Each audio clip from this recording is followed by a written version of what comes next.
Hello, everyone. Welcome to pre-lecture 24. In this pre-lecture, we're going to go over the basics of Gibbs free energy. And this will be in chapter 16.4 in your textbook if you would like to read. Of course, I would always encourage you to do that. So when we talk about Gibbs free energy, also I should say Gibbs free energy, we use the variable G. We use it because it can be practically difficult to measure something like entropy change in a system or our surroundings. So we tend to use Gibbs free energy as a way to determine the spontaneity of a reaction, relating it to both enthalpy and entropy that we talked about last class. The easiest way to do this is actually a pretty simple equation here, that our Gibbs free energy is going to be, or I should say our delta G, or our change in Gibbs free energy, is going to be equal to delta H, which is the change of our enthalpy, minus T, our temperature, and then delta S, which is of course our change in entropy. Okay.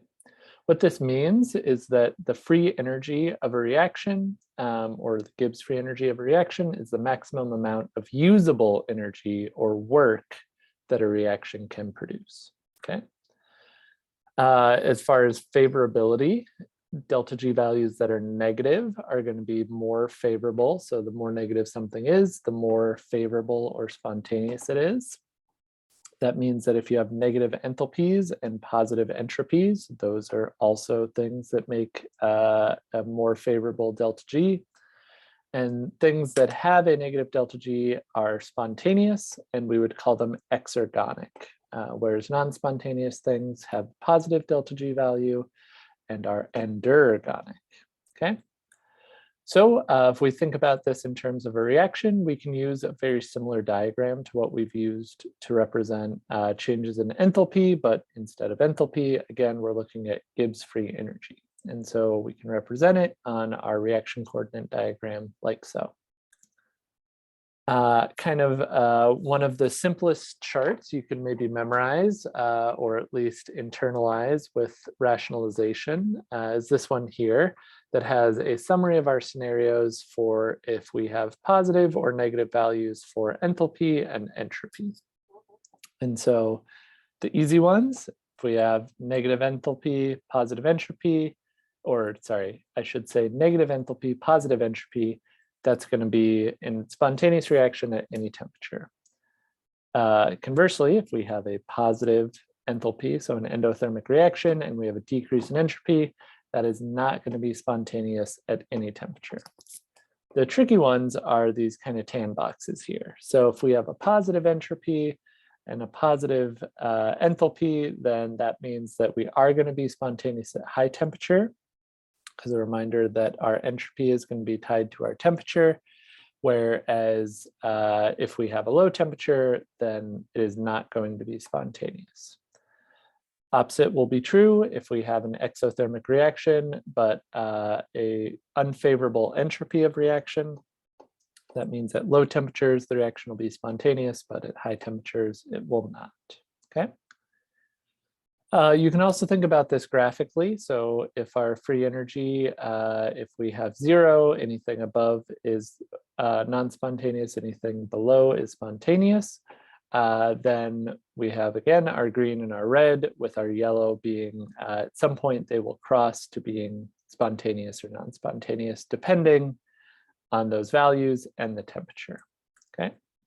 Other ways that we can calculate our Gibbs free energy, we can use a similar formula to how we calculated entropy last class. So in addition to a table that lists enthalpies and entropies in your textbook, there's one that lists Gibbs free energy for simple molecules. So we can use the same procedure where we take the sum of the stoichiometric coefficients times the standard Gibbs free energy of the products minus the sum of our coefficients times the Gibbs free energy of our reactants.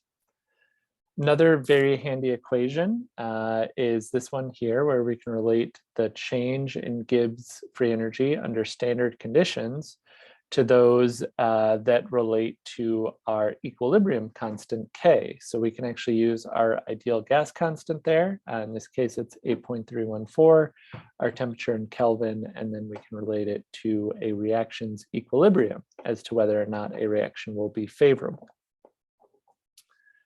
We can also do this under non-standard conditions where we have non-standard delta G plus the standard delta G that we would have to probably be given, and then plus, again, RT and natural log of Q, okay?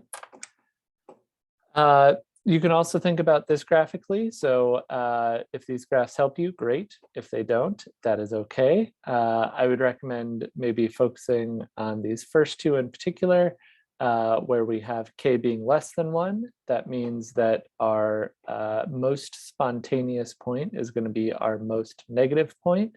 And so our reverse reaction will be spontaneous if Q is 1 and K is less than 1.